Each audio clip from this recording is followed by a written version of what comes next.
Сәлем достар, егер сіз YouTube канал жүргізетін болсаңыз және YouTube-қа видеоны қай уақытта жүктеген дұрыс деген сұрақ сізде туындаған болса, мен сіздерге қазір бір сайт көрсетемін. Сол сайт арқылы сіз өзіңіздің конкуренттеріңіздің видеоны қай уақытта жүктегенін көре алатын боласыздар. Яғни ол видеоны белгілі бір уақытта салатын болса, ол кішкене адамдар активность болып, рекомендациядан шығу мүмкіндігі жоғары болып табылады.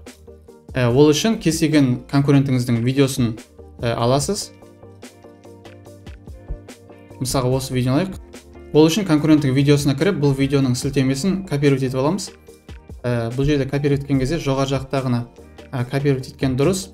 Мына жақта поделиться деп тұрып, осылай ссылканы копировать ететін болсақ, бұл сайтты ашпай қалады. Жоғары жақтан копировать еткен дұрыс.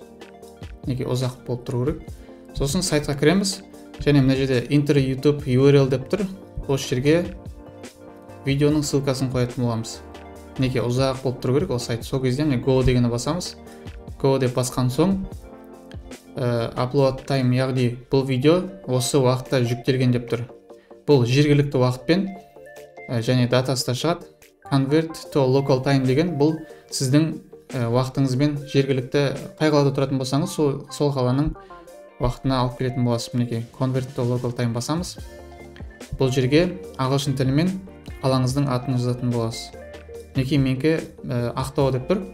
Ақтау деп басатын болсам, бұл кешкі сағат Ақтау уақытымен 20:23-те салынған екен. Дәл осы сайт арқылы сіз басқа каналдағы видеолардың сағат қаншада салынғандығын көре аласыз.